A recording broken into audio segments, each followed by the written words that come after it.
नमस्कार दोस्तों, जेके वर्ल्ड में आपका स्वागत है। रेलवे एनटीपीसी एग्ज़ाम 2025 की आपकी तैयारी को धारदार करने के लिए इस चैनल पर आरआरबी एनटीपीसी प्रैक्टिस सेट की सीरीज चल रही है, जिसमें मैं नियमित रूप से फुल प्रैक्टिस सेट लेकर आता हूं।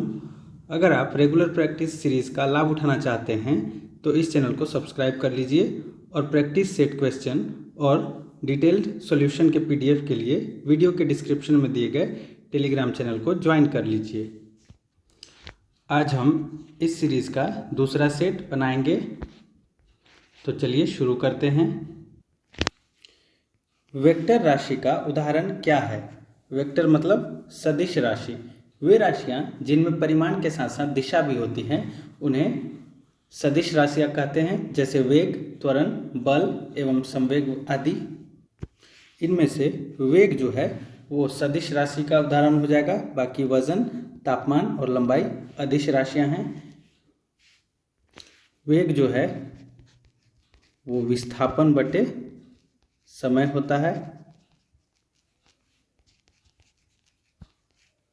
और इसका मात्रक मीटर प्रति सेकेंड होता है। किसी वस्तु का वेग धनात्मक व ऋणात्मक दोनों हो सकता है। दूसरा प्रश्न, जिस प्रकार रिदम संबंधित है म्यूजिक से, उसी प्रकार डिजाइन निम्नलिखित में से किससे संबंधित है? देखिए, जिस प्रकार संगीत का संबंध लय, ताल यानी कि रिदम से है, उसी प्रकार डिजाइन, नक्शा का संबंध इमारत से हो जाएगा, बिल्डिंग से। Option B. इंफ्रारेड किरणें, इंफ्रारेड रेज क्या हैं? इंफ्रारेड किरणें विद्युत चुंबकीय तरंगे हैं। इसका उत्तर हो जाएगा ऑप्शन डी। कंप्यूटर शब्दावली में MIPS का अर्थ क्या है? MIPS का फुल फॉर्म होता है मिलियन इंस्ट्रक्शंस पर सेकेंड। ऑप्शन बी इसका राइट आंसर हो जाएगा। सतीश धवन अंतरिक्ष केंद्र कहाँ स्थित है? देखिए, यह जो अंतरिक्ष केंद्र है, सतीश धवन अंतरिक्ष केंद्र, यह भारतीय अंतरिक्ष अनुसंधान संगठन यानी इसरो का प्रक्षेपण केंद्र है और यह आंध्र प्रदेश के श्रीहरिकोटा में स्थित है। एक हाइड्रोजन एटम में कितने न्यूट्रॉन होते हैं?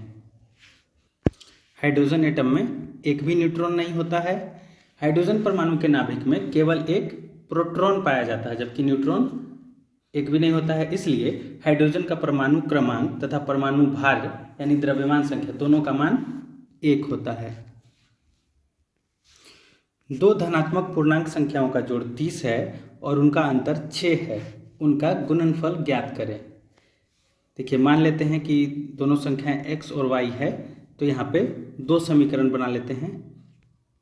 x और y जो है इनका जोड़ 30 है और x माइनस वाई इनका अंतर 6 है। अब दोनों समीकरणों को जोड़ेंगे। इसे यहाँ पे लिख लेते हैं नीचे में x माइनस वाई 6। अब इन दोनों को जोड़ लेते हैं। यहाँ y का प्लस माइनस कट जाएगा, यहाँ पे हो जाएगा 2x बराबर 36। 2x बराबर 36 तो x बराबर हो जाएगा 18। x और y का योग 30 है।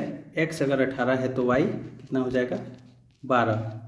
पूछ रहा है उनका गुणनफल ज्ञात करें। जब 18 और 12 को गुना करेंगे तो 216 उत्तर आएगा, ऑप्शन डी। क्वेश्चन नंबर 8, 5 क्रमागत सम संख्याओं का औसत 40 है। इन संख्याओं में से सबसे छोटी संख्या का मान ज्ञात कीजिए। हम मान लेते हैं कि सबसे छोटी संख्या अगर x है तो उसके बाद की संख्या क्या होंगी? सम संख्याओं में कितना अंतर होता है? 2 2 का। तो पहली संख्या हो गई x, दूसरी संख्या x प्लस 2, तीसरी संख्या x प्लस 4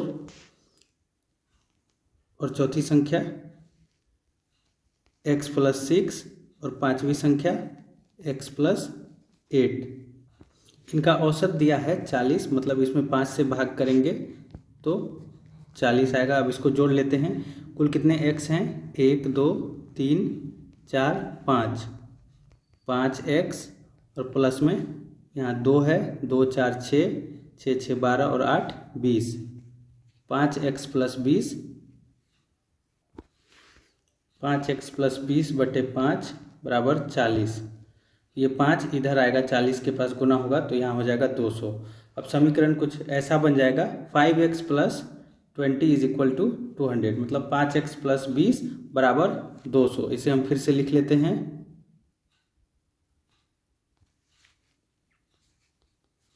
5x प्लस 20 बराबर 200। 5x का मान हो जाएगा 200 में से 20 इधर जाएगा माइनस में तो 180, और x का मान हो जाएगा 180 में जब 5 से भाग करेंगे तो 36। तो सबसे छोटी संख्या x हमने माना था, तो x का मान कितना आ रहा है 36। ऑप्शन बी इसका सही उत्तर हो जाएगा। 9वां प्रश्न है 73 गुना 73 जोड़ 42 गुना 42 माइनस 2 गुना 73 गुना 42 का मान ज्ञात कीजिए। आपने अलजेब्रा पढ़ा होगा, यहाँ पे गौर कीजिए। यहाँ पे ए स्क्वायर है, बी स्क्वायर और माइनस 2 गुना ए गुना बी। तो इसे हम इस तरह से लिख लेते हैं। दिया है A square plus B square minus 2ab। यह किसका विस्तार होता है? यह जो है a माइनस बी का होल स्क्वायर का विस्तृत रूप है। यहाँ पे a कितना है 73 और b है 42। 73 माइनस 42 का अगर हम होल स्क्वायर निकाल लेते हैं तो इस प्रश्न का उत्तर आ जाएगा। 73 और 42 का अंतर है 31, और 31 का स्क्वायर निकालेंगे तो कितना आ जाएगा 961। ऑप्शन ए इसका सही उत्तर हो जाएगा। निम्नलिखित आकृति में ऋजु रेखाओं यानी स्ट्रेट लाइंस की न्यूनतम संख्या कितनी है? सीधी रेखाओं की न्यूनतम संख्या कितनी है? देखिए यहाँ पे एक बड़ा सा वर्ग है, यहाँ पे 4 सीधी रेखाएं हो गई, इसके बीच में एक छोटा सा वर्ग है, इसकी 4 सीधी रेखाएं 8, और यहाँ पे 2 विकर्ण हैं 9 और 10 हो गया। फिर यहाँ पे 2 रेखाएं एक दूसरे को समकोण पर काट रही हैं, तो 10 और 2 टोटल 12 रेखाएं सीधी रेखाएं हो गई। ऑप्शन सी इसका सही उत्तर हो जाएगा। नीचे दिए गए चित्र में कितने त्रिभुज हैं? इसमें कुल 28 त्रिभुज हैं। निम्न चित्र श्रृंखला में से असंबद्ध का चयन करें, मतलब विषम का चयन करें। यहाँ देखिए 5 भुजाओं की आकृति है, तो इसमें 5 बिंदु हैं अंदर में। यहाँ पे त्रिभुज है, इसमें 3 बिंदु हैं। यहाँ पे वर्ग है, इसमें 4 भुजाओं की आकृति है तो 4 बिंदु हैं। लेकिन ये भी 4 भुजाओं की आकृति है, लेकिन इसके अंदर सिर्फ 2 बिंदु हैं। तो असंबद्ध आकृति जो है डी हो जाएगी, और डी जो है ऑप्शन ए में दिया हुआ है, इसलिए इस प्रश्न का सही उत्तर विकल्प ए हो जाएगा। क्वेश्चन 13, जब 16 पे पावर 27 जोड़ 37 को 17 से विभाजित किया जाए तो शेष ज्ञात कीजिए। देखिए इसमें एक नियम है कि भाजक से जब भाज्य एक छोटा होता है और घात अगर सम हो, मतलब पावर अगर इवन नंबर हो तो शेषफल 1 होता है, और पावर अगर विषम हो तो शेषफल स्वयं भाज्य होता है। तो यहाँ पे दिया हुआ है 16 पे पावर 27 और जोड़ 37 बटे 17 है। यहाँ पे भाज्य जो है भाजक से 1 कम है और पावर जो है विषम है 27 है, तो इसका जो शेषफल आएगा 16 आएगा। तो यहाँ पे कर लेते हैं 16 बटे 17 और यहाँ जोड़ में फिर 37 बटे 17। अब देखिए यहाँ पे जब हम 37 में 17 से भाग करेंगे तो 2 बार में 34 आएगा, 3 शेष बच जाएगा। तो यहाँ पे 16 शेष है और यहाँ पे 3 शेष है। 19 में 17 से भाग करेंगे तो शेष जो है 2 आ जाएगा। 2 किस विकल्प में है? डी में। संख्याओं को अवरोही क्रम में व्यवस्थित कीजिए। दिया हुआ है 2√11, 4√3, 3√5 और 5√2। देखिए इसमें हम इन सब का अगर रूट हटा देते हैं तो यहाँ पे हो जाएगा 11 दूनी 22 और 4 तिया 12, 5 तिया 15 और 5 दूनी 10। इनका अवरोही क्रम जो हो जाएगा, सबसे पहले 2√11 आ जाएगा, फिर उसके बाद 4√3 दूसरे नंबर पे, तीसरे नंबर पे आ जाएगा, दूसरे नंबर पे 3√5 आ जाएगा, तीसरे नंबर पे 4√3 और चौथे नंबर पर 5√2। तो इसका सही अवरोही क्रम हो जाएगा जो ऑप्शन ए में दिया हुआ है, 2√11, फिर 3√5, फिर 4√3 और फिर 5√2। यदि P तथा Q का अनुपात 4:3 तथा लस यानी LCM 36 है तो P प्लस Q कितना होगा। हम P और Q को मान लेते हैं, इनका अनुपात 4:3 है तो P और Q को, P को मान लेते हैं 4x और Q को 3x। तो इनका LCM हो जाएगा 4x इंटू 3x 12x। दिया हुआ है LCM 36, तो 12x जो है 36 हो जाएगा, तो x बराबर हो जाएगा 36/12 3। अब यहाँ पे x का मान 3 है।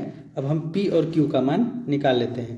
P जो है यहाँ पे 4x है तो P का मान हो जाएगा 12 और Q यहाँ पे 3x है तो इसका हो जाएगा 9 और इनका योग कितना हो जाएगा 12 और 9 21। ऑप्शन सी इसका सही उत्तर हो जाएगा। 4 अलग अलग सड़क क्रॉसिंग पर ट्रैफिक लाइट क्रमशः प्रत्येक 15 सेकेंड, 18 सेकेंड, 27 सेकेंड और 30 सेकेंड पर बदलती है। यदि वे सभी 6:10 पर एक साथ बदली थी तो अब वे एक साथ कितने बजे बदलेंगी। सबसे पहले तो ये सभी लाइट्स कितने अंतराल पर एक साथ बजती हैं वो निकालने के लिए हमें इन सब का LCM निकालना पड़ेगा। तो निकाल लेते हैं 15, 18, 27 और 30। 2 से लगाएंगे 15, 9, 27, 15। फिर 3 से लगाएंगे 5, 3, 9, 5। फिर 3 से लगाएंगे 5, 1, 3, 5। फिर एक बार 5 से लगाएंगे। अब देखिए 2 तिया 6, तिया 18, 95 और तिया 270, मतलब 270 सेकेंड में ये एक साथ बदलती हैं। और जब 270 सेकेंड को मिनट में बदलेंगे तो 60 से भाग करेंगे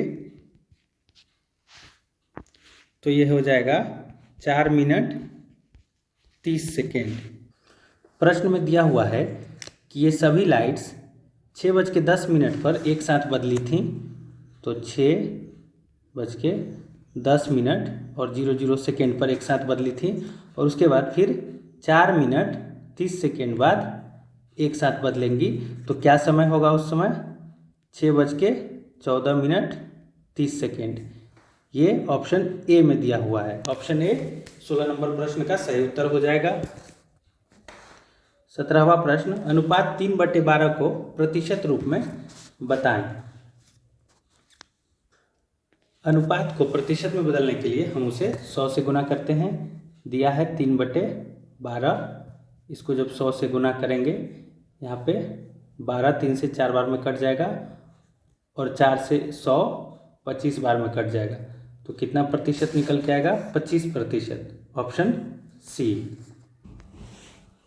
महेश एक खिलौना 25 रुपये में खरीद कर 30 रुपये में बेच देता है। लाभ प्रतिशत ज्ञात कीजिए। यहाँ पे देखिए कितना का लाभ हो रहा है। 25 रुपये में खरीद कर 30 रुपये में बेच दे रहा है, 5 रुपये का लाभ हो रहा है। क्रय मूल्य क्या है 25 रुपये। तो लाभ प्रतिशत का सूत्र होता है लाभ गुना 100 बटे क्रय मूल्य या कॉस्ट प्राइस। तो यहाँ पे लाभ जो है वो 5 रुपये का हो रहा है, क्रय मूल्य क्या है 25, तो यहाँ पे 5 से 20 बार में कट जाएगा। यहाँ पे 20% का लाभ हो रहा है। ऑप्शन बी इसका सही उत्तर हो जाएगा।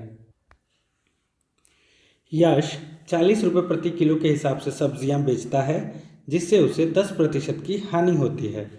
यदि कुल हानि 144 रुपये की हो तो बेची गई सब्जियों का भार कितना होगा। देखिए यहाँ पर वह 1 किलो सब्जी 40 रुपये में बेचता है और 40 रुपये पर उसे 10% की हानि होती है।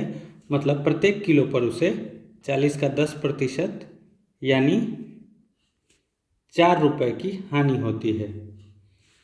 तो 4 रुपये की हानि 1 किलो पर होती है, तो दिया है कि कुल हानि 144 रुपये है, तो सब्जियों का भार कितना होगा।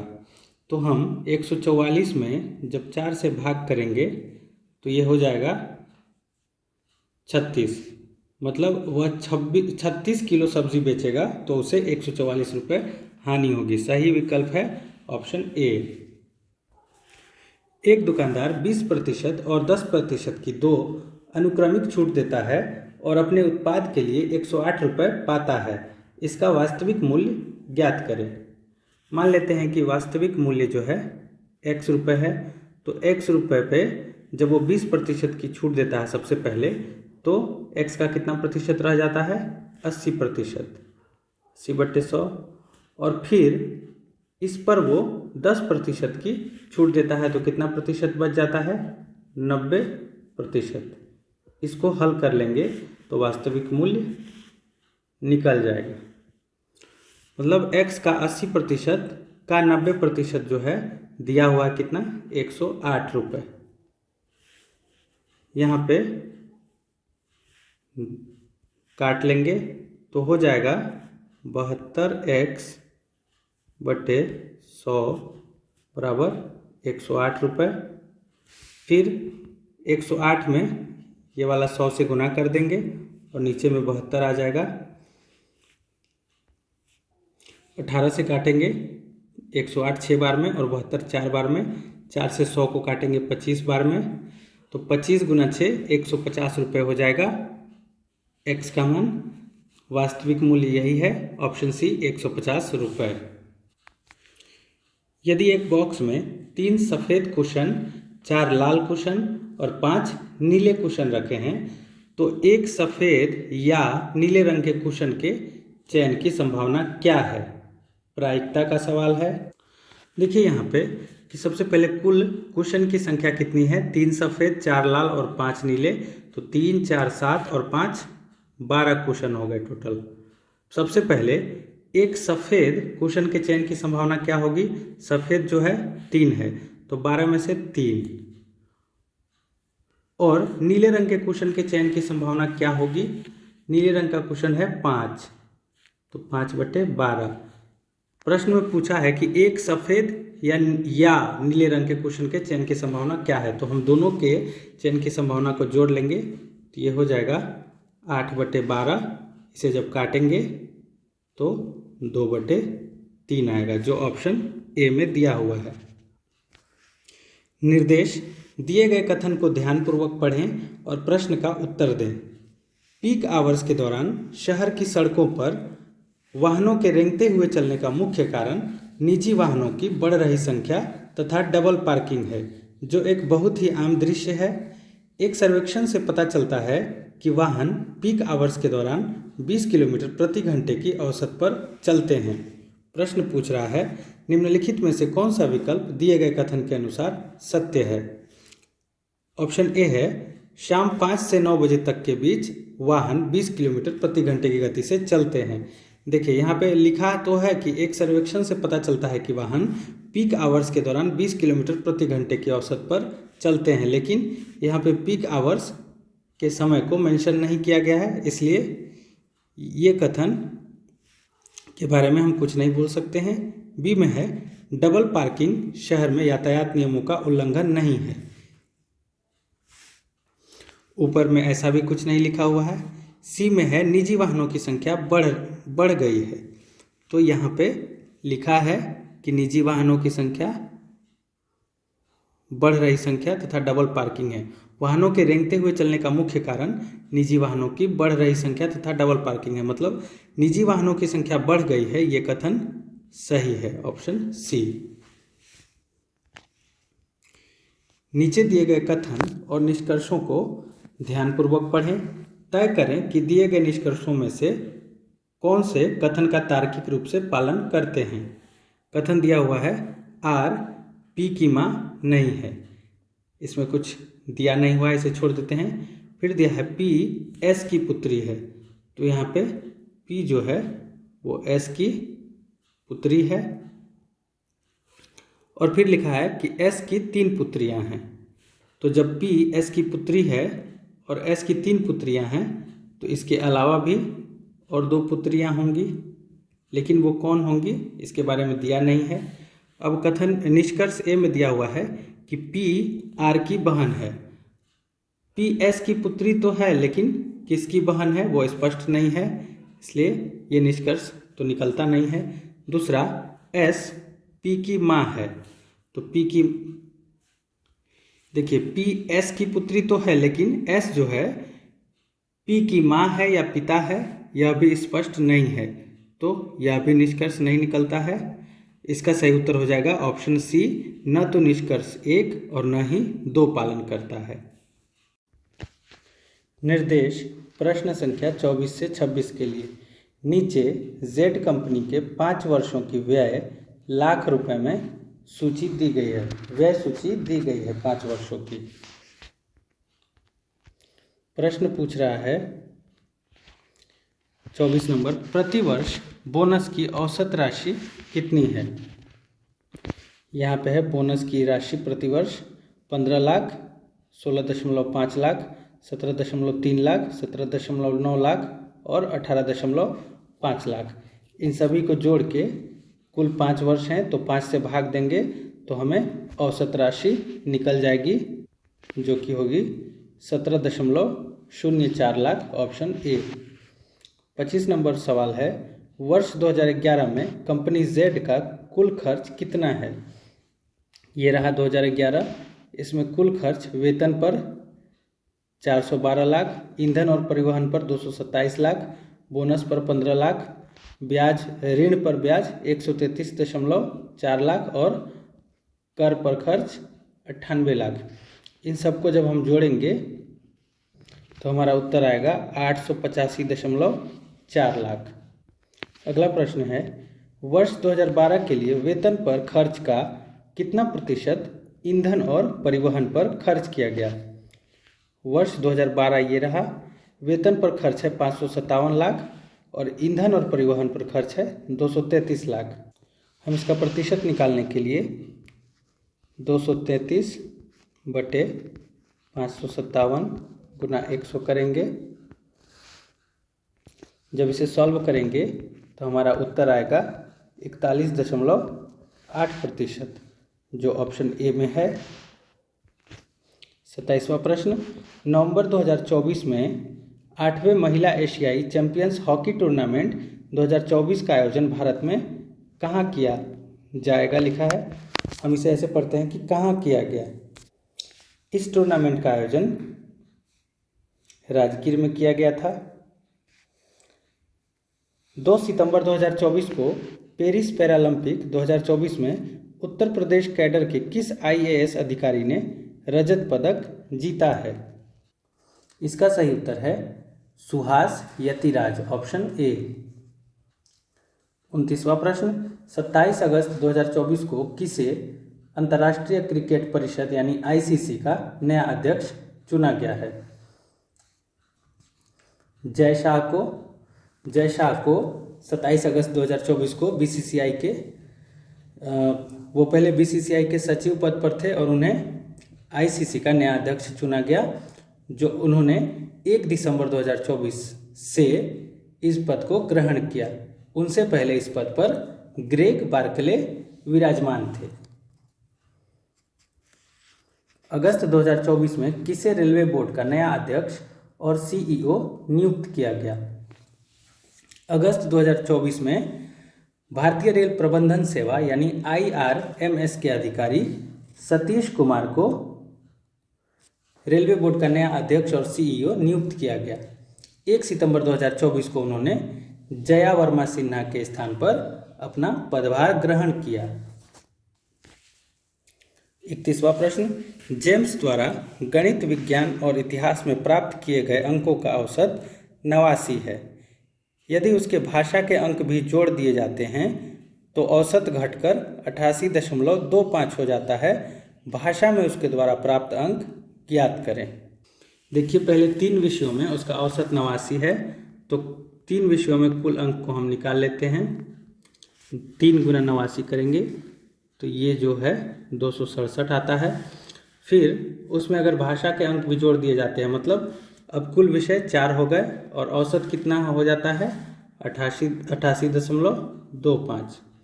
इसको जब हम गुना करेंगे तो आएगा 353। तो भाषा में उसे कितने अंक प्राप्त होते हैं वो ज्ञात करने के लिए हमें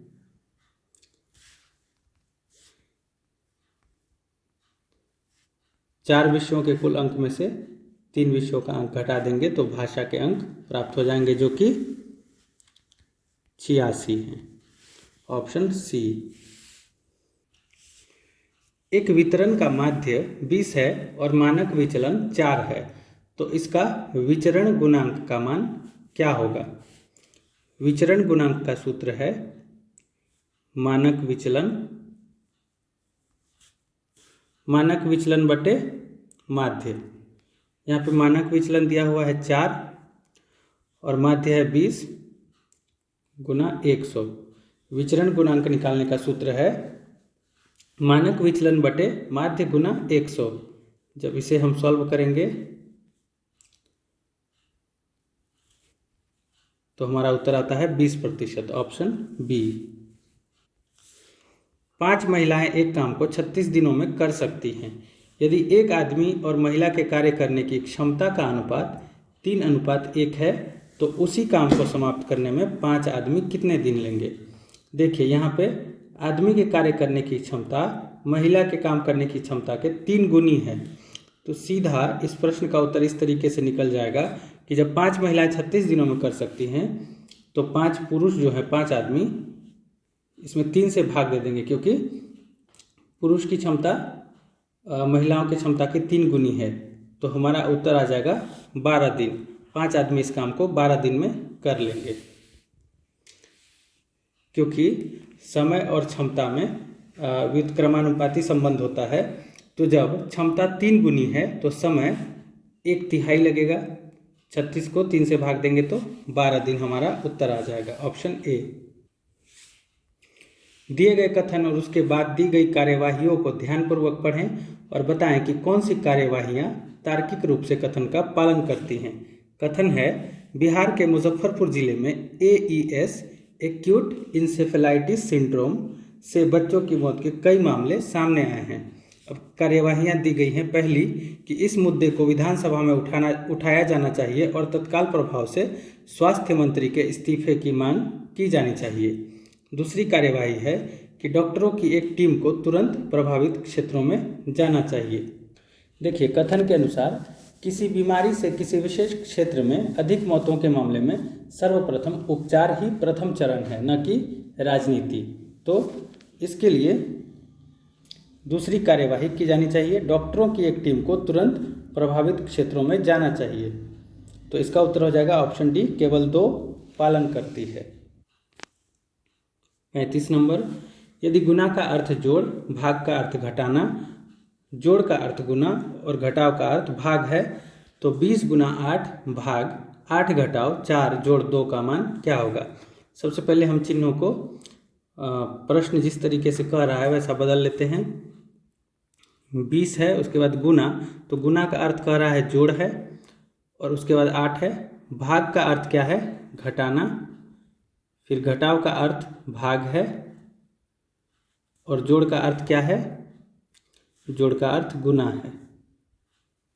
अब इसे जब हम सॉल्व करते हैं तो ये हो जाएगा 20 जोड़ 8 घटाओ 8 में 4 से भाग देंगे 2 और गुना 2, फिर हो जाएगा 20 जोड़ 8 घटाओ 4, 28 में से 4 घटाएंगे तो 24 आ जाएगा। 24 ऑप्शन ए में है, ए इसका सही उत्तर हो जाएगा। 36 नंबर प्रश्न भी वही है। यदि जोड़ का अर्थ भाग, घटाव का अर्थ गुना, भाग का अर्थ जोड़ और गुना का अर्थ घटाव है तो 36 गुना 12 जोड़ 4 भाग 6 जोड़ 2 घटाव 3 कितना होगा? 36 गुना का अर्थ क्या है? घटाव, और जोड़ का अर्थ क्या है? भाग। तो जोड़ के जगह पे भाग लिख लेंगे और भाग के जगह पे भाग का अर्थ जोड़ है, जोड़ लिख लेंगे। जोड़ के जगह पे फिर भाग लिख लेंगे और घटाव के जगह पे गुना। यहाँ पे सबसे पहले भाग की क्रिया करेंगे, 36 घटाव 3 जोड़, फिर 3 गुना 3। उसके बाद गुना की क्रिया करेंगे, 36 घटाव 3 जोड़ 9। अब 9 और 36 हो जाएगा 45। 45 में से 3 घटा देंगे, हमारा उत्तर आ जाएगा 42, जो ऑप्शन डी में है। अगला सवाल, के एक काम का 3/4 भाग 6 दिनों में कर सकता है और जे उसी काम का 2/5 भाग 4 दिनों में कर सकता है। यदि वे दोनों मिलकर काम करते हैं तो यह काम समाप्त होने में कितने दिन लगेंगे? देखिए, सबसे पहले के जो है 3/4 काम को 6 दिन में कर सकता है, तो ये पूरा काम कितने दिनों में करेगा? 6 गुना 4 हो जाएगा 24/3 बराबर 8 दिनों में, पूरा काम 8 दिनों में करेगा। और जे जो है जब 2/5 काम 4 दिनों में कर सकता है तो पूरा काम 4 गुना 5 20 और बटे 2 मतलब 10 दिनों में करेगा। अब देखिए, पूरे काम को हम लेते हैं, के जो है पूरे काम को 8 दिन में और जे पूरे काम को 10 दिन में करता है। के जो है पूरे काम को 8 दिनों में और जे पूरे काम को 10 दिनों में करता है। तो इन दोनों की क्षमता हो जाएगी कितनी? 8 और 10 का एलसीएम कितना हो जाएगा? 40। तो के की क्षमता हो गई 5 और जे की क्षमता 4, मतलब दोनों की संयुक्त क्षमता हो गई 5 और जोड़ 4 9। काम कितना है? 40। तो जब 40 काम को 9 की क्षमता से करेंगे दोनों मिलकर तो कितना दिन लगेगा? 4.4/9 दिन। किस ऑप्शन में है? ऑप्शन सी में। 38 नंबर प्रश्न कह रहा है, यहाँ पे ए से लेकर जेड तक लिखा हुआ है। इसमें कह रहा है उपर्युक्त श्रृंखला के अक्षरों के स्थान उल्टे कर देने पर श्रृंखला में बाएं से 18वें अक्षर के दाएं का छठा अक्षर क्या होगा? तो जब हम इसको उल्टा लिख देंगे या अगर ये सीधा ही लिखा हुआ है तो हम प्रश्न को बदलकर पढ़ सकते हैं। सबसे पहले लिखा है कि बाएं से 18वें अक्षर, उल्टा कर देने के बाद, तो उल्टा कर देने के बाद बाएं से 18वां अक्षर कह रहा है, तो सीधा है तो इसे हम दाएं से 18वां अक्षर देखते हैं। इसे उल्टा करके जब बाएं से पढ़ेंगे जेड से तो 18वां अक्षर, इधर से 18वां अक्षर आई आएगा। फिर उसके बाद कह रहा है 18वें अक्षर के दाएं, तो 18वें अक्षर के दाएं का छठा अक्षर क्या होगा? तो यहाँ पे हम इसके बाएं छठा अक्षर देखेंगे क्योंकि ये सीधा लिखा हुआ है। तो आई के बाएं छठा अक्षर कौन सा हो जाएगा? HGFEDC, सी हो जाएगा। ऑप्शन डी इसका सही उत्तर हो जाएगा। नीचे दिए गए शब्दों को शब्दकोश के क्रम में दर्शाना है, इस हेतु सही विकल्प चुनिए। शब्दों को शब्दकोश में अल्फ़ाबेट के क्रम के अनुसार रखा जाता है।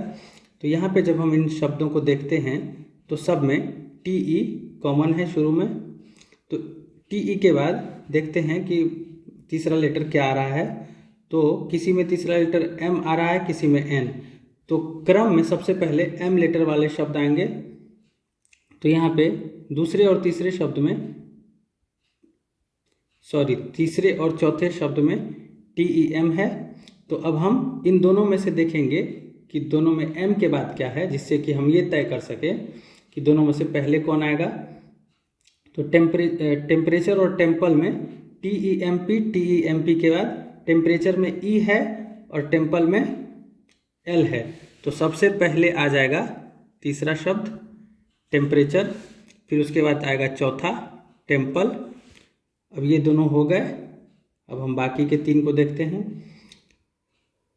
इनमें 2 में TE के बाद N है और तीसरे में R है। तो पहले N वाला आएगा, TENA है, TENA है। A के बाद टेनेसियस में C है और टिनेंट में N है। तो सबसे पहले टेनेसियस आएगा 1 और फिर टिनेंट 5 नंबर, और अंत में टर्मिनेट शब्द आएगा। तो इसका क्रम हो जाएगा 3 4 1 5 2, ऑप्शन बी। एक लड़का अपनी वास्तविक गति की 10/9 गति से दौड़ता हुआ 2 घंटे 20 मिनट 24 सेकंड में 39 किलोमीटर दूरी तय करता है। लड़के की वास्तविक गति ज्ञात कीजिए। देखिए 2 घंटा 20 मिनट और 24 सेकंड में 39 किलोमीटर की दूरी तय करता है। समय को हम सबसे पहले मिनट में कर लेते हैं। तो 2 घंटा हो जाएगा 120 मिनट और 20 मिनट 140 मिनट, और ये 24 सेकेंड है तो ये हो जाएगा 24/60 मिनट। इतना मिनट में 39 किलोमीटर की दूरी तय करता है। जब इसे हम जोड़ेंगे तो ये हो जाएगा 1404/10 मिनट में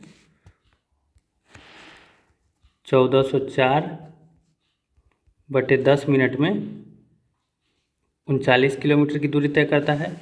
अब हमें निकालना है कि वो 1 घंटे में कितनी दूरी तय करता है।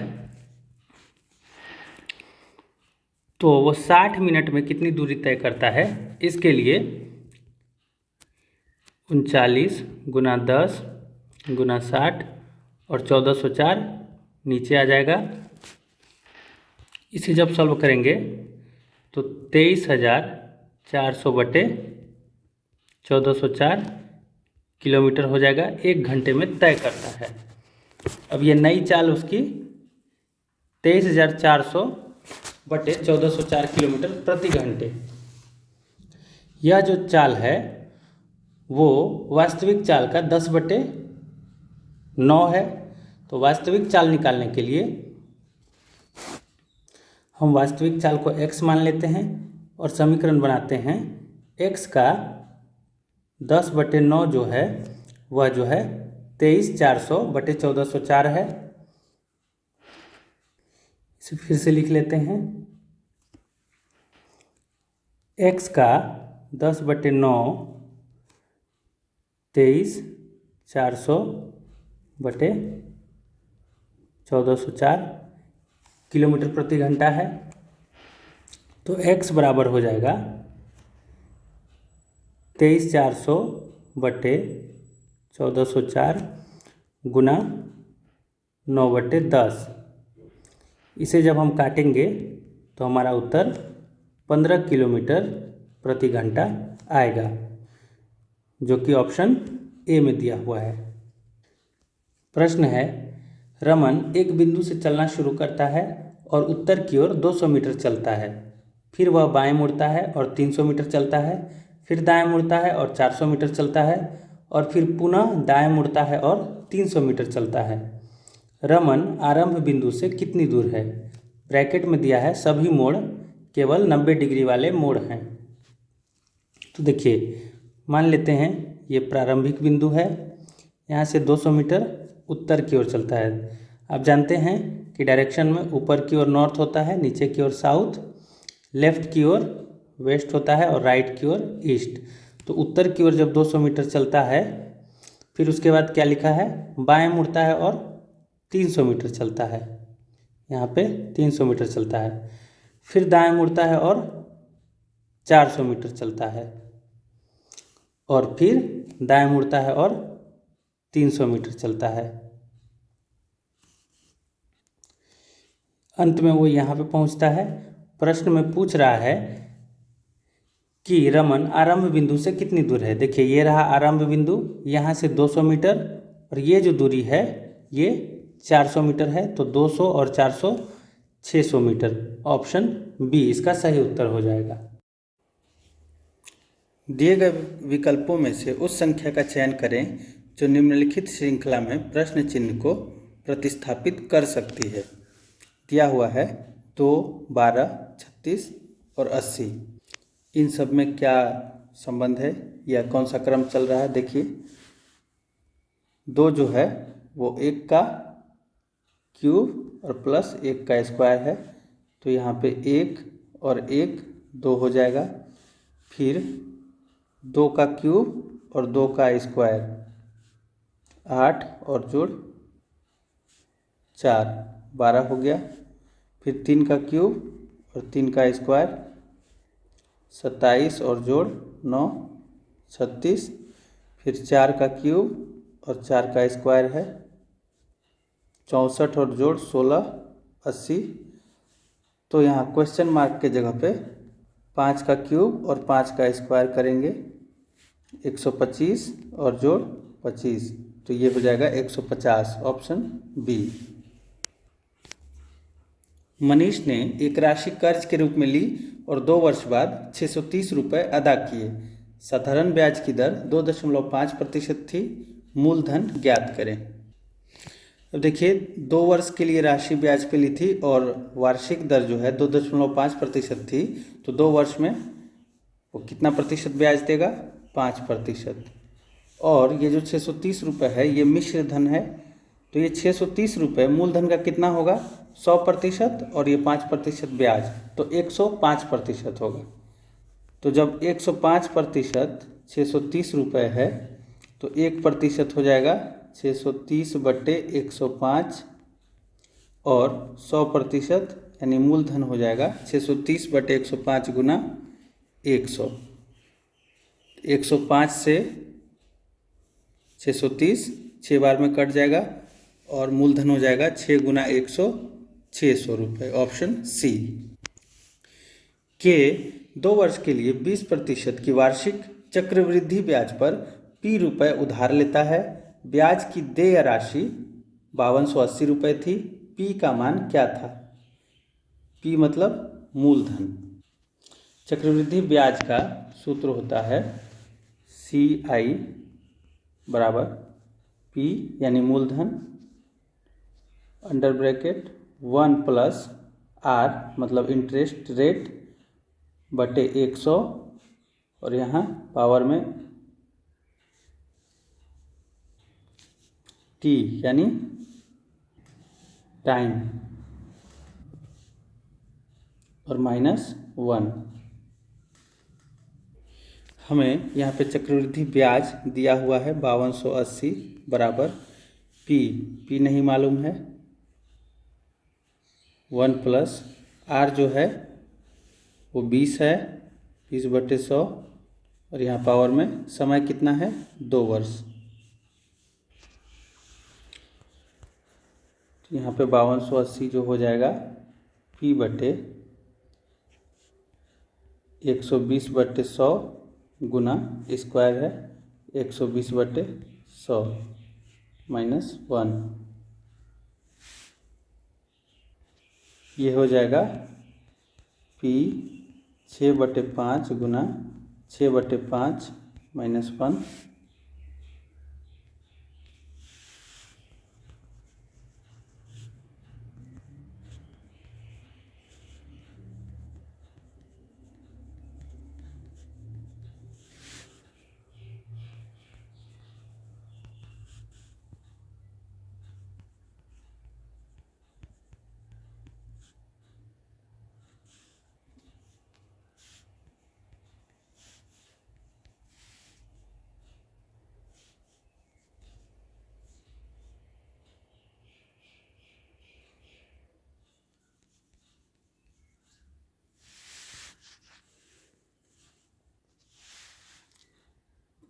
अब P बराबर हो जाएगा 1125 गुना 5280। इसे जब सॉल्व करेंगे तो हमारा P यानी मूलधन 12,000 रुपये निकल के आएगा, जो ऑप्शन बी में है।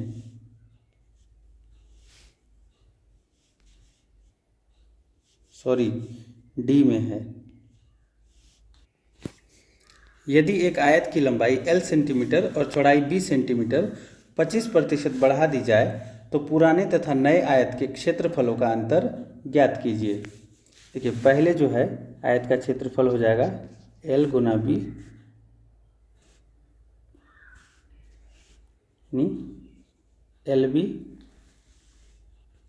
वर्ग सेंटीमीटर, और उसके बढ़ाने पर जब हम लंबाई में 25% बढ़ा देंगे तो L प्लस L का 25% हो जाएगा, और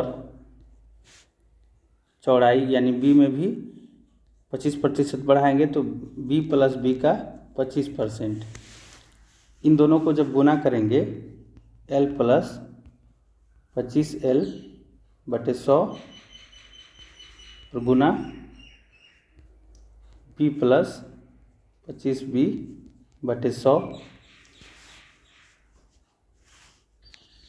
तो ये हो जाएगा 5L बटे 4 गुना 5B बटे 4 बराबर 25LB बटे 16। ये नया क्षेत्रफल है 25LB बटे 16 और शुरुआती क्षेत्रफल है LB। अब दोनों क्षेत्रफलों का अंतर निकालने के लिए हम 25LB बटे 16 में से LB को माइनस कर देंगे, तो ये हो जाएगा 25 माइनस 16 LB बटे 16 बराबर 9 LB बटे 16, जो ऑप्शन सी में है।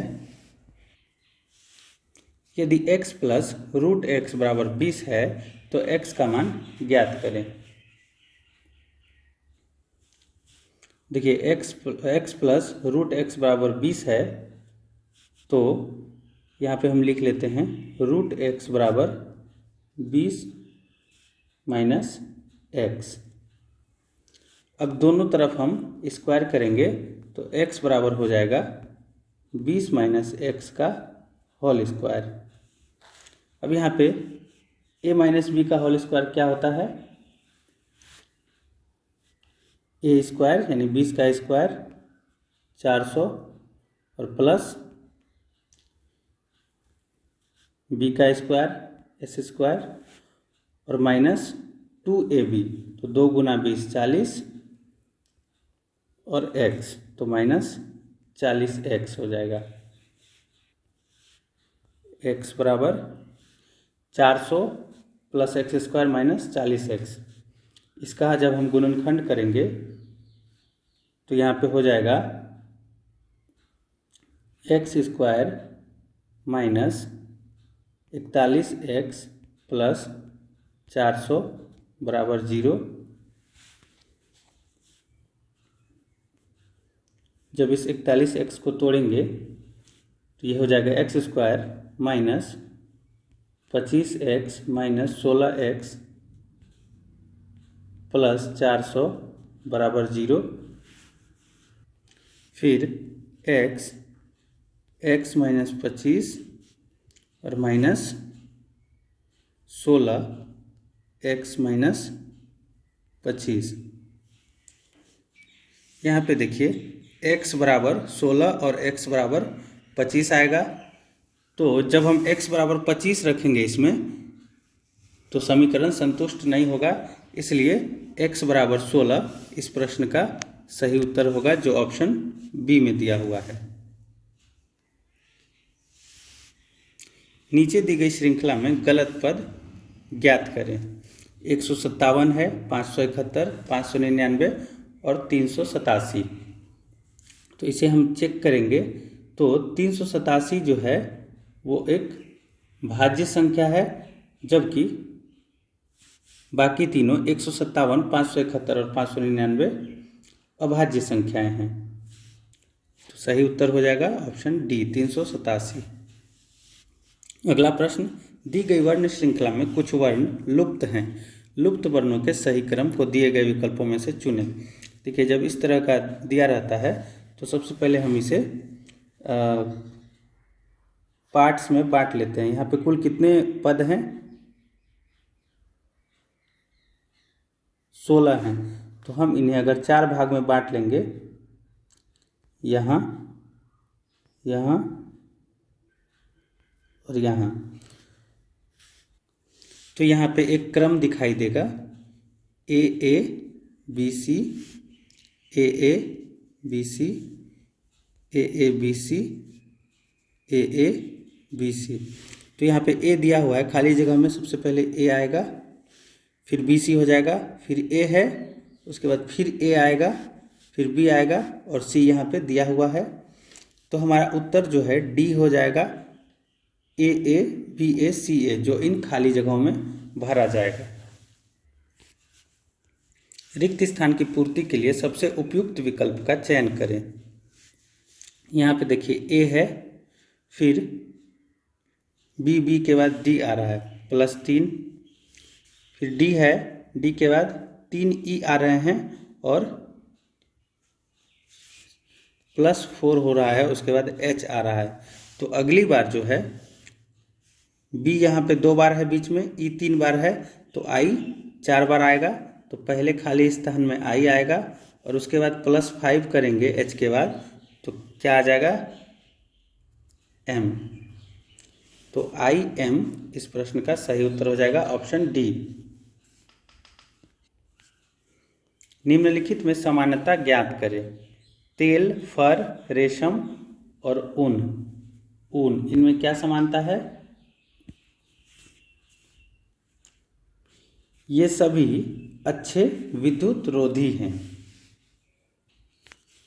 2 रेखाओं के समीकरण y = x + 34 और y = 5x + 150, तो y का मान क्या है? y का मान निकालने के लिए हम लिख लेते हैं कि x + 34 = 5x + 150। यहाँ पे x - 5x = 150 - 34, तो -4x बराबर हो जाएगा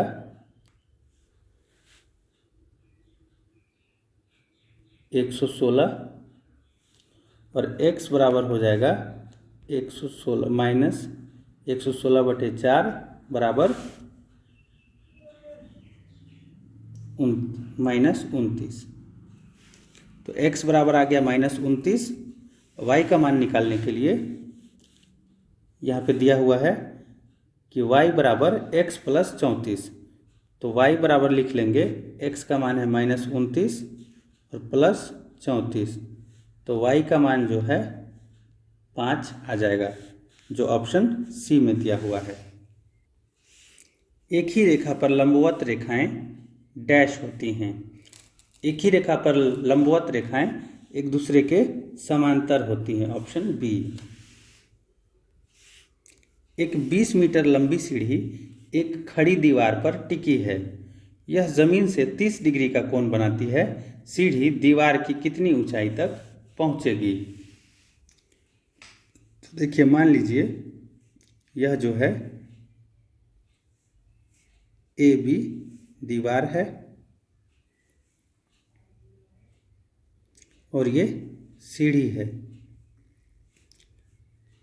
20 मीटर लंबी सीढ़ी है और यह ज़मीन से 30 डिग्री का कोण बनाती है। दीवार की ऊंचाई यहाँ पे हो गई ए बी और सीढ़ी की लंबाई ए सी और सीढ़ी से दीवार की लंबाई बी सी।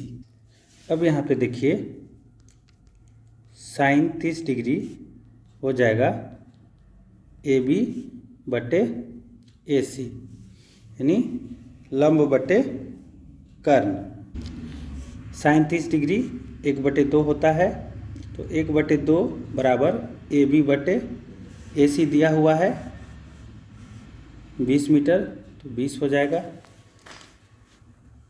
AB कितना निकलेगा 2, यहाँ से 2AB बराबर 20 मीटर हो जाएगा, तो AB जो है वो 10 मीटर आएगा, यानी सीढ़ी जो है दीवार पे 10 मीटर की ऊंचाई तक पहुंचेगी। देखते हैं 10 मीटर किस ऑप्शन में है, ऑप्शन ए में है। दिया है यदि cos A बराबर 1/2 बराबर sin B है तो tan A माइनस B कितना होगा। देखिए यहाँ पे दिया है cos A बराबर 1/2, कितने डिग्री cos का मान 1/2 होता है 60 डिग्री। यहाँ पे A का मान कितना निकला 60 डिग्री। अब इसी तरह दिया है sin B बराबर 1/2, sin B भी cos A भी 1/2 है और sin B भी 1/2 है। कितने डिग्री sin का मान 1/2 होता है 30 डिग्री, sin 30 डिग्री। B का मान यहाँ पे कितना निकला 30 डिग्री। तो इसको याद रखिए, A का वैल्यू 60 डिग्री, B का वैल्यू 30 डिग्री। दिया है tan A माइनस B, तो हमने A का मान 60 डिग्री निकाला था और B का मान 30 डिग्री। यहाँ पे tan 30 डिग्री हो जाएगा और tan 30 डिग्री का मान 1/√3 होता है, जो ऑप्शन बी में है। उस विकल्प का चयन कीजिए जिसका तीसरे पद के साथ वही संबंध है जो दूसरे पद का पहले पद से है। यहाँ पे है पौधे, बगीचा और प्राणी वाट। देखिए जिस प्रकार बगीचे में पौधों की देखभाल की जाती है उसी प्रकार चिड़ियाघर में प्राणियों की देखभाल की जाती है, तो सही उत्तर हो जाएगा ऑप्शन बी चिड़ियाघर। उस विकल्प का चयन कीजिए जिसका तीसरे पद के साथ वही संबंध है जो दूसरे पद का पहले पद से है। यहाँ पे दिया है EIMQUY और उसके बाद है CGKOSW। यहाँ पे गौर करेंगे तो ई जो है ई के जगह पे C हो रहा है, आई के जगह पे G हो रहा है, इसी तरह से -2 हो रहा है, मतलब लेटर्स जो है 2 स्थान पीछे जा रहे हैं। तो यहाँ पे दिया है BFJNRV, तो B से 2 स्थान पीछे जाएंगे तो Z आएगा, F से पीछे जाएंगे तो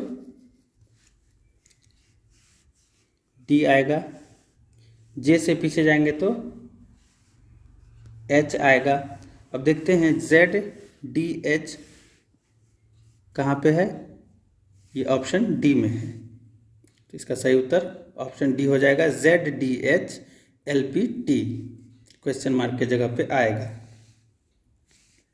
अगला प्रश्न, निम्न में से कौन सा कथन सीधी सड़क पर एक समान त्वरण से चलने वाली कार के लिए सही है। देखिए यदि कार सीधी रेखा में चल रही है तो उसके समय के समान अंतरालों में समान मात्राओं में उसका वेग बढ़ता है, तो हर सेकेंड कार का वेग जो है वो बदलेगा, कार का वेग लगातार बदल रहा है, ऑप्शन बी इसका सही उत्तर हो जाएगा। उस विकल्प का चयन करें जिसका 5वीं संख्या से वही संबंध है जो दूसरी संख्या का पहली संख्या से है और चौथी संख्या का तीसरी संख्या से है। दिया है 12, 145, 9, 82, तो 11 के बाद क्या आएगा। यहाँ पे देखिए 12 के स्क्वायर में 1 जोड़ने पर 144 और 145 आ रहा है। उसी तरह 9 के स्क्वायर में 1 जोड़ने पर 81 जोड़ 1 82 आ रहा है। तो 11 के स्क्वायर में 1 जोड़ेंगे तो 11 का स्क्वायर 121 और 122 हो जाएगा। इसका सही उत्तर हो जाएगा ऑप्शन डी 122। 4 शब्द दिए गए हैं जिसमें से 3 किसी तरह संगत हैं यानी एक समान हैं और एक असंगत है, असंगत का चयन करें। दिया है नेक टाई, शर्ट, कंघी और कोट। देखिए नेक टाई, शर्ट और कोट तीनों पहनावे से संबंधित है जबकि कंघी इससे भिन्न है, तो सही उत्तर हो जाएगा ऑप्शन सी, कंघी।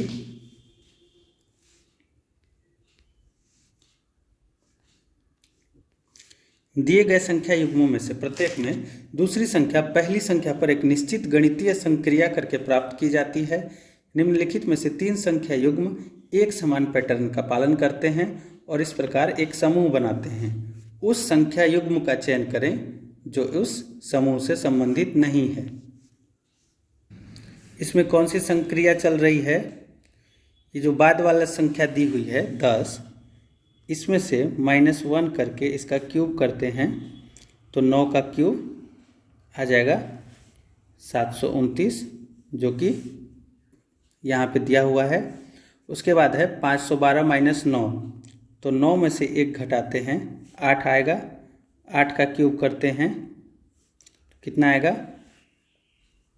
512। तीसरे में दिया है 125 - 6, तो 6 में से 1 घटा के 5 आएगा। 5 का क्यूब करते हैं तो 125 आएगा। 125 है यहाँ पे। और ऑप्शन डी में क्या है?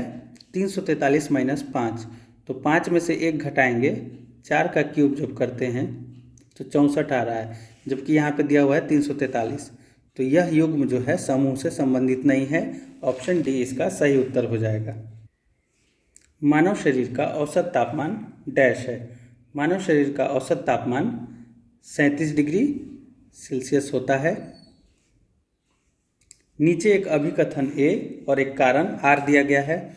अभिकथन है 100 डिग्री सेल्सियस के तापमान को मापने के लिए थर्मामीटर में पारे की जगह एल्कोहल का प्रयोग किया जाता है। ये कथन सही है।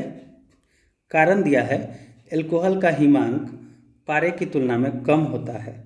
यह भी सही है। और कारण जो है वो अभिकथन की व्याख्या कर रहा है, तो ऑप्शन बी इसका सही उत्तर हो जाएगा कि ए और आर दोनों सही हैं और आर ए की व्याख्या करता है, क्योंकि एल्कोहल तापमापी में पारे के स्थान पर एथेनॉल का प्रयोग करते हैं। इसमें -70 डिग्री सेल्सियस से नीचे के तापमान को मापा जाता है। एथेनॉल जो है -114.9 डिग्री सेल्सियस पर जमता है, जबकि पारा -38 डिग्री सेल्सियस पर ही जम जाता है।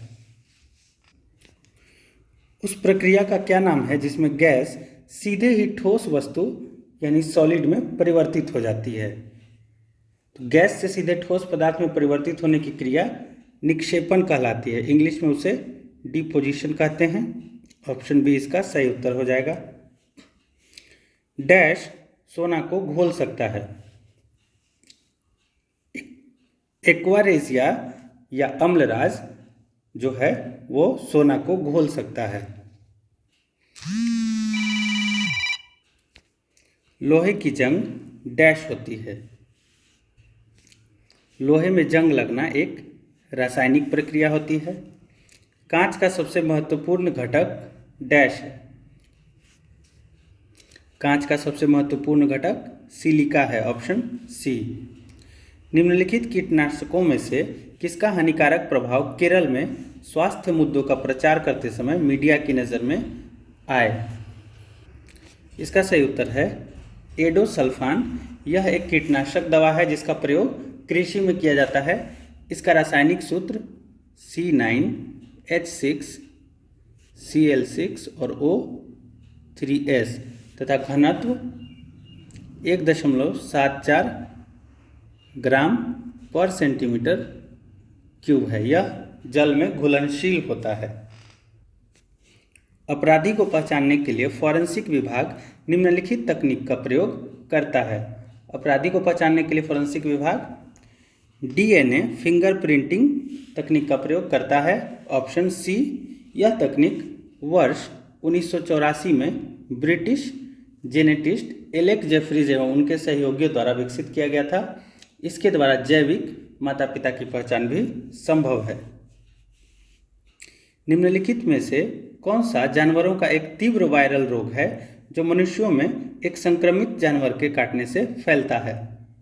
इसमें से रेबीज जो है वो जानवरों का एक तीव्र वायरल रोग है जो मनुष्यों में संक्रमित जानवर के काटने से फैलता है, जैसे कुत्ते, चमगादड़, लोमड़ी आदि जानवरों के काटने से फैलता है। रेबीज का वायरस जो होता है वह तंत्रिका तंत्र यानी सेंट्रल नर्वस सिस्टम को प्रभावित करता है, जिससे पीड़ित व्यक्ति सामान्य नहीं रह पाता। रेबीज रोग को हाइड्रोफोबिया भी कहते हैं, क्योंकि इसमें मरीज को पानी से भय लगने लगता है। परागन डैश है। परागन जो है पराग कोश से स्टिग्मा तक पराग का संचार को कहते हैं। ऑप्शन सी।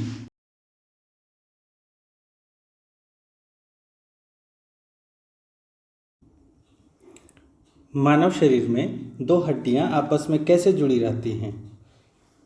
तो मानव शरीर में दो हड्डियां आपस में लिगामेंट्स द्वारा जुड़ी रहती हैं, जिसे हिंदी में अस्थि बंध कहा जाता है। ऑप्शन बी इसका राइट आंसर हो जाएगा। हड्डी से हड्डी लिगामेंट द्वारा, जबकि हड्डी से मांसपेशियां टेंडन द्वारा जुड़ी होती हैं। मानव शरीर में कंठ को क्या कहा जाता है? कंठ को जो है वॉइस बॉक्स कहा जाता है। ऑप्शन सी। मानव रक्त प्लेटलेट्स डैश छोड़ते हैं जो रक्त के थक्के बनाने में मदद करता है। तो रक्त प्लेटलेट्स जो हैं वो प्रोथ्रोम्बिन का स्राव करते हैं, जो रक्त स्राव को रोकने में सहायक होता है। क्वेश्चन 75, कवक विज्ञान क्या है? कवक विज्ञान जो है वो ऑप्शन बी कुकुरमुत्ता का अध्ययन को कहा जाता है। बैक्टीरिया के अध्ययन को जीवाणु विज्ञान कहते हैं और वायरस के अध्ययन को विषाणु विज्ञान कहते हैं। परजीवियों के अध्ययन को परजीवियों का अध्ययन कहते हैं। ई नीलामी के तीसरे बैच में कितने एफएम चैनलों की नीलामी की जाएगी? देखिए 28 अगस्त 2024 को केंद्रीय मंत्रिमंडल ने निजी एफएम रेडियो 3 नीति के तहत 234 नए शहरों में 730 एफएम चैनलों के लिए ई नीलामी के तीसरे बैच को मंजूरी प्रदान किया। ऑप्शन डी इसका सही उत्तर हो जाएगा। भारत में अंतरिक्ष दिवस कब मनाया जाता है? यह 23 अगस्त को मनाया जाता है। 23 अगस्त 2023 को चंद्रमा के दक्षिणी ध्रुवीय क्षेत्र पर चंद्रयान 3 मिशन की सफल लैंडिंग के बाद प्रधानमंत्री नरेंद्र मोदी द्वारा प्रतिवर्ष 23 अगस्त को भारत में अंतरिक्ष दिवस मनाने की घोषणा की गई थी। जून 2024 में किसे 12वां विश्व हिंदी सम्मान प्रदान किया गया? यह सम्मान प्रसिद्ध लेखिका उषा ठाकुर को, डॉक्टर उषा ठाकुर को प्रदान किया गया। नीचे दिए गए अक्षर या शब्दों में 3 किसी प्रकार समान है और एक भिन्न है। कौन सा अक्षर या शब्द अन्य से भिन्न है? यहाँ पे देखिए ऑप्शन दिए गए विकल्पों को दिया है RPNL। तो अगर इसे बाएं से देखते हैं तो -2 हो रहा है, मतलब 2 अक्षर पीछे के अक्षर बाद में दिए गए हैं। या पीछे से देखेंगे इधर से दाएं से तो +2 हो रहा है, दिया है RPNL। पीछे से देखेंगे तो L के बाद N+2, N के बाद P+2, P के बाद R+2। इस तरह B को देखते हैं, यहाँ पे पीछे से T के बाद V है +2, फिर X है +2, फिर Z है +2। तो ये भी सही है, ये समान है। फिर है CAWV, तो V के बाद W आ रहा है, सिर्फ +1 हो रहा है, तो यह जो है अन्य से भिन्न हो जाएगा। D को भी चेक कर लेते हैं, JHFD। पीछे से देखते हैं तो D के बाद F +2 और F के बाद H, यहाँ भी +2, H के बाद J है, यहाँ पे भी +2। तो हमारा सही उत्तर हो जाएगा ऑप्शन सी। लंबा सा प्रश्न है।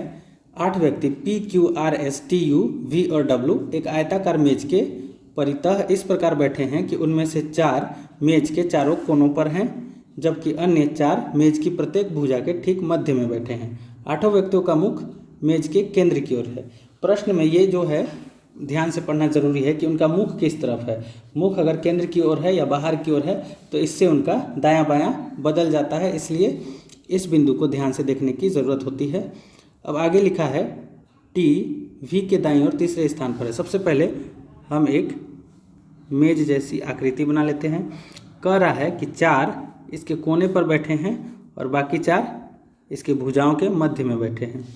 तो कह रहा है सबसे पहले यहाँ पे T जो है V के दाईं ओर तीसरे स्थान पर बैठा है मान लीजिए हमने वी को यहाँ बैठा लिया, तो टी इसके दाईं ओर तीसरे स्थान पर, टी का दायां इधर होगा, पहला दूसरा तीसरा, तो टी यहाँ पे बैठेगा इस कोने पे। फिर उसके बाद है टी वी के दाईं ओर तीसरे स्थान पर बैठा है, लेकिन टी यू के ठीक बगल में नहीं बैठा है, तो इससे यू की स्थिति का पता नहीं चलता है, छोड़ देंगे। फिर आगे है आर क्यू के दाईं ओर तीसरे स्थान पर बैठा है, आर क्यू के दाईं ओर दूसरे स्थान पर बैठा है। यहाँ पे आर और क्यू का कोई कनेक्शन टी और वी से नहीं मिल रहा है, इसलिए इसे भी छोड़ देते हैं। फिर लिखा है एस यू के दाईं ओर दूसरे स्थान पर बैठा है। फिर से देखते हैं, टी वी के दाईं ओर तीसरे स्थान पर बैठा है, ठीक है, लेकिन टी यू के ठीक बगल में नहीं बैठा है। इसका मतलब है यू जो है टी के ठीक बगल में नहीं आ सकता है, यू को हम जहाँ पे भी संभव हो रख लेते हैं, यू यहाँ आ सकता है। अब देखते हैं कि आर क्यू के दाईं ओर दूसरे स्थान पर बैठा है। यहाँ पे जो लाइन है एस यू के दाईं ओर दूसरे स्थान पर बैठा है, तो अगर यू को यहाँ रखते हैं इस कोने पे, तो एस यहाँ पे नहीं बैठ सकता दूसरे स्थान पर, क्योंकि यहाँ पे टी है, तो यहाँ पे यू नहीं होगा। अगर यू को यहाँ पे मानते हैं तो एस यहाँ पे बैठेगा इसके दाएं दूसरे स्थान पर। अब ये यू,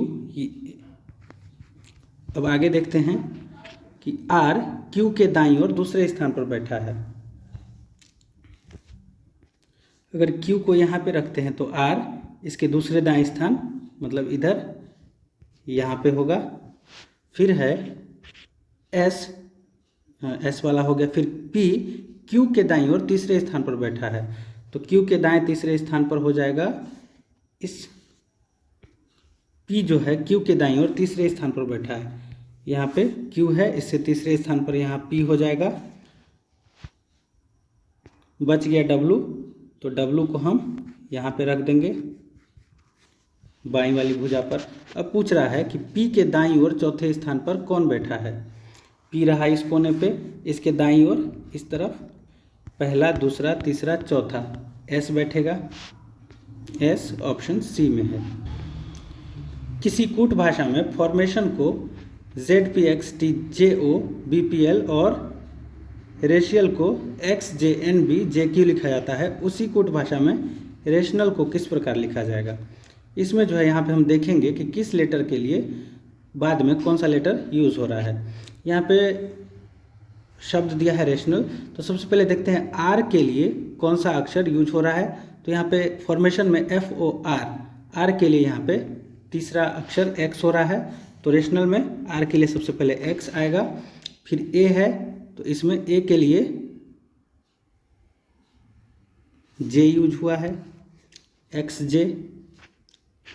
फिर है T, तो यहाँ पे T के लिए O यूज हुआ है, XJO। फिर T के बाद I है, तो यहाँ पे I के लिए B लेटर यूज हुआ है, XJOB हो गया। फिर I के बाद O है, O के लिए यहाँ पे P यूज हुआ है।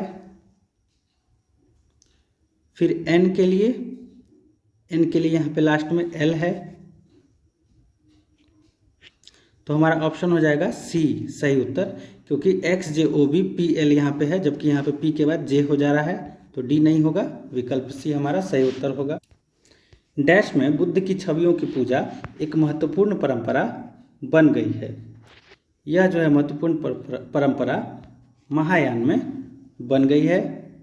पुरातत्वविद, भाषा विज्ञानी और ईस्ट इंडिया कंपनी के अधिकारी जेम्स प्रिंसेप ने वर्ष डैश में अशोक के राजा देश यानी अशोकन एडिक्ट्स जो ब्राह्मी लिपि में लिखे गए थे की व्याख्या की थी। यह व्याख्या जेम्स प्रिंसेप ने वर्ष 1837 में की थी। अकबर द्वारा किस वर्ष में इबादत खाना यानी पूजा घर का निर्माण कराया गया था। अकबर द्वारा यह निर्माण 1575 ईस्वी में कराया गया था। ऑप्शन बी इसका सही उत्तर हो जाएगा। सिख धर्म के पहले गुरु कौन थे। श्री गुरु नानक देव जी सिख धर्म के पहले गुरु थे।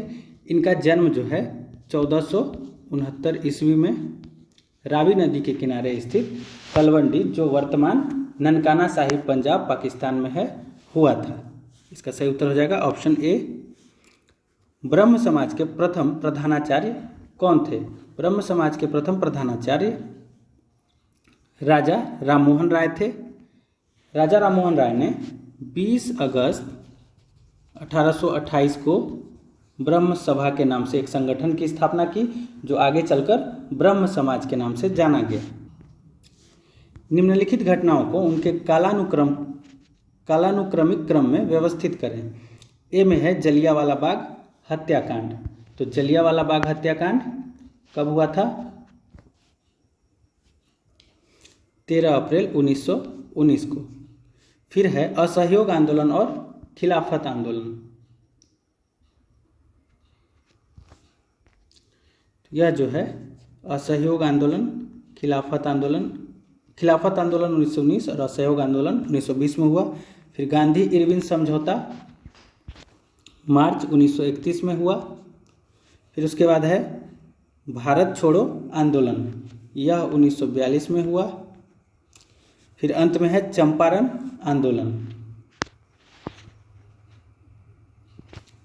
यह 1917 में हुआ। तो इनका क्रम क्या हो जाएगा? सबसे पहले ई जो है सबसे पहले आएगा, फिर उसके बाद ए जलियांवाला बाग हत्याकांड, फिर उसके बाद ये असहयोग आंदोलन और खिलाफत आंदोलन बी, फिर ये गांधी इरविन समझौता सी, और अंत में भारत छोड़ो आंदोलन डी। सही क्रम हो जाएगा EABCD, ऑप्शन डी इसका सही उत्तर हो जाएगा।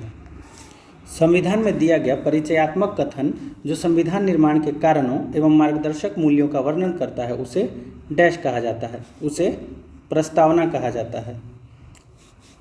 दिए गए पैटर्न का ध्यानपूर्वक अध्ययन करें तथा दिए गए विकल्पों में से उस संख्या का चयन करें जो इस पैटर्न में प्रश्नवाचक चिन्ह को प्रतिस्थापित करता है। देखिए यहाँ पे बीच वाले में पहले वाले से भाग करेंगे, 8 में 4 से भाग करेंगे 2 आएगा, 2 को 7 से गुना करेंगे तो 14 आएगा। 6 में 2 से भाग करेंगे 3 आएगा, 3 को 4 से गुना करेंगे तो 12 आएगा। उसी तरह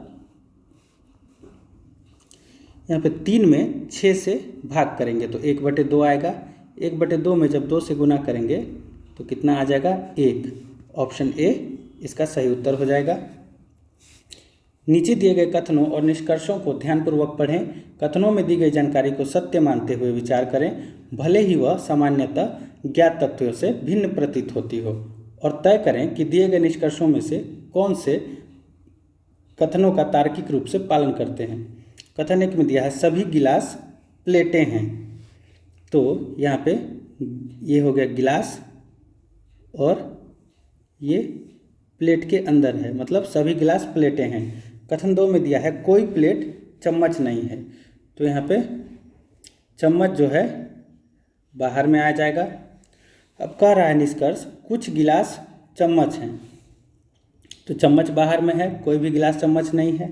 दूसरा कोई चम्मच गिलास नहीं है, तो कोई भी चम्मच गिलास नहीं है, यह जो है सही कथन लग रहा है। अब नीचे पूछ रहा है कि ए में या तो निष्कर्ष 1 या 2 पालन करता है, ऐसा नहीं है। केवल निष्कर्ष 1 पालन करता है, 1 नहीं पालन कर रहा है, केवल 2 पालन कर रहा है। तो हम विकल्प में देखते हैं, यहाँ पे केवल निष्कर्ष 2 पालन करता है, इसका सही उत्तर हो जाएगा ऑप्शन सी। किसी धन विधेयक के लोकसभा से पारित होने के बाद राज्यसभा उस विधेयक को अधिकतम कितने दिनों के भीतर लोकसभा को लौटा सकती है? तो लोकसभा द्वारा विचार के लिए भेजे गए धन विधेयक को राज्यसभा द्वारा अधिकतम 14 दिनों के भीतर उसे लौटाना होता है, अन्यथा विधेयक को दोनों सदनों में पारित मान लिया जाता है। इनमें से किस भारतीय राज्य की सीमाएं चीन, नेपाल और भूटान से जुड़ी हैं? सिक्किम राज्य की सीमाएं चीन, नेपाल और भूटान से जुड़ी हैं। टुंड्रा वनस्पति, टुंड्रा वेजिटेशन कहाँ पाई जाती है? टुंड्रा वनस्पति जो है ये टुंड्रा जलवायु में पाई जाती है। यह न्यूनतम वनस्पति वाली ध्रुवीय या आर्कटिक जलवायु होती है। यहाँ वर्ष भर निम्न तापमान रहता है तथा औसत वार्षिक वर्षा 400 मिलीमीटर से कम होती है। इसका जो सही उत्तर हो जाएगा हिमालय क्षेत्र। भारत में हिमालय क्षेत्र में टुंड्रा वनस्पति पाई जाती है। राणा प्रताप सागर बांध डैश नदी पर बनाया गया है। यह बांध जो है चंबल नदी पर बनाया गया है। भारत में उदारीकृत विनिमय दर प्रबंधन प्रणाली LERMS की स्थापना किस वर्ष में की गई थी? इसकी स्थापना मार्च 1992 में की गई थी। डैश 1956 से राष्ट्रीय आय, उपभोग व्यय, बचत और पूंजी निर्माण से संबंधित डेटा जारी करने के लिए नोडल एजेंसी है। यह जो है केंद्रीय सांख्यिकी कार्यालय हो जाएगा। केंद्रीय सांख्यिकी कार्यालय वर्ष 1956 से इन सब का डेटा जारी करने के लिए नोडल एजेंसी है। केंद्रीय सांख्यिकी कार्यालय यानी CSO सांख्यिकी और कार्यक्रम कार्यान्वयन मंत्रालय के अंतर्गत कार्य करता है। जब लालू का जन्म हुआ था, उसके पिता उसके भाई से 32 वर्ष बड़े थे और उसकी माँ उसकी बहन से 25 वर्ष बड़ी थी। यदि लालू का भाई उससे 6 वर्ष बड़ा है और उसकी माँ उसके पिता से 3 वर्ष छोटी है, तो लालू की बहन की आयु क्या थी जब वह पैदा हुआ था? देखिए, जब लालू का जन्म हुआ होगा तो उस समय उसकी एज कितनी होगी? 0 ईयर्स। और प्रश्न में दिया है कि लालू का भाई उससे 6 वर्ष बड़ा है, तो लालू का जो ब्रदर है उसकी उम्र उस समय कितनी होगी? 6 वर्ष। उसके बाद पिता की आयु यहाँ पे दिया है, उसके पिता उसके भाई से 32 वर्ष बड़े थे। तो जब भाई की उम्र 6 वर्ष है तो पिता की उम्र हो जाएगी 32 और 6 38 वर्ष। और माँ की आयु, उसकी माँ जो है उसके पिता से 3 वर्ष छोटी है, तो माँ की आयु जो है हो जाएगी 35 वर्ष। फिर है कि उसकी माँ उसकी बहन से 25 वर्ष बड़ी थी, तो माँ की उम्र है 38 वर्ष और ये बहन से 25 वर्ष बड़ी है, तो बहन की उम्र निकालने के लिए 38 में से 25 घटाएंगे तो यह जो है सिस्टर की उम्र निकल जाएगी 13 वर्ष। सॉरी, यहाँ पे हमने पिता की उम्र ले ली है। माँ की उम्र है 35 वर्ष और बहन उससे 25 वर्ष छोटी है, तो बहन की उम्र हो जाएगी 10 वर्ष। जब लालू पैदा हुआ था तो उसकी बहन की आयु 10 वर्ष थी, ऑप्शन सी। दो संख्याओं का अनुपात 5:6 है। यदि दोनों संख्याओं में 6 जोड़ दिया जाता है तो अनुपात 7:8 हो जाता है। तो संख्याएं हैं, हम मान लेते हैं कि दो संख्याएं 5x और 6x हैं। तो जब इनमें 6 और 6 जोड़ा जाता है तो इनका अनुपात कितना हो जाता है? 7:8। जब इनको हम क्रॉस मल्टीप्लिकेशन करेंगे तो ये हो जाएगा 40x + 48 बराबर 42x + 42। यहाँ पे 2x बराबर कितना हो जाएगा? 6 और x बराबर 3 हो जाएगा। तो जब x बराबर 3 हो जाएगा तो दोनों संख्याएं क्या थी? 5x और 6x। 5x और 6x, तो ये हो जाएगी 15 और ये हो जाएगी 18। पूछ रहा है कि संख्याएं क्या हैं, तो 15 और 18, ऑप्शन सी इसका सही उत्तर हो जाएगा।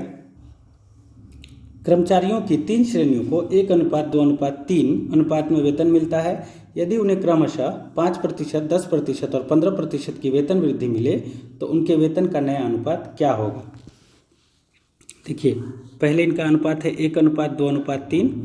तो पहले में 5% की वेतन वृद्धि मिलती है, तो इसका वेतन जो है 105% हो जाएगा। एक का 105 और दूसरे का 10%, तो 110 और तीसरे का हो जाएगा 115%। जब इसे हम गुना करेंगे, पहले नीचे के 100 को काट देंगे और इसे जब 5 से काटेंगे तो यहाँ पे 21 आएगा, यहाँ पे 22 आएगा और 115 को काटेंगे तो 23 आएगा। तो यहाँ पे हो गया 1 × 21 अनुपात 2 × 22 अनुपात 3 × 23। तो ये हो जाएगा 21:44 अनुपात 69, जो ऑप्शन ए में दिया हुआ है। इस सेट का अंतिम प्रश्न 100वां प्रश्न, यदि 15 मार्च 2015 को सोमवार था तो 10 जुलाई 2015 को कौन सा दिन होगा। देखिए उसी साल का दिन दिया हुआ है और बीच में फरवरी मंथ का लफड़ा नहीं है, तो हम इसे निकालते हैं। 15 मार्च को सोमवार था, 15 मार्च के बाद का हम 15 मार्च से 10 जुलाई के बीच का विषम दिन निकालेंगे। मार्च महीने में 15 मार्च के बाद 16 दिन बचते हैं। अप्रैल 30 दिन का होता है, फिर मई 31 का, जून 30 का और जुलाई में कौन सी डेट है 10। अब इसको हम 7 से भाग करेंगे तो यहाँ पे कितने विषम दिन आएंगे 2 दिन, इसमें भी 2 दिन, इसमें 3 दिन, इसमें 2 दिन और इसमें 3 दिन। तो इनको जब जोड़ेंगे तो 2 2 4 3 7, तो 9 और 3 12 विषम दिन आएंगे। इसमें जब 7 से भाग करेंगे तो 5 विषम दिन, मतलब सोमवार में 5 दिन ऐड करेंगे तो क्या आएगा शनिवार, जो ऑप्शन डी में है। ऑप्शन डी शनिवार हमारा सही उत्तर हो जाएगा। तो दोस्तों समसामयिकी घटना चक्र रेलवे एनटीपीसी प्रैक्टिस सेट की प्रैक्टिस सीरीज का दूसरा सेट हमने सॉल्व कर लिया है। ये वीडियो आपको कैसी लगी कमेंट सेक्शन में ज़रूर बताइएगा। अगर आपने इससे पहले का सेट नहीं देखा है तो इस चैनल पर प्लेलिस्ट में जाकर देख सकते हैं। और सॉल्यूशन के साथ इस प्रैक्टिस सेट की पीडीएफ प्राप्त करने के लिए वीडियो के डिस्क्रिप्शन में दिए गए टेलीग्राम चैनल के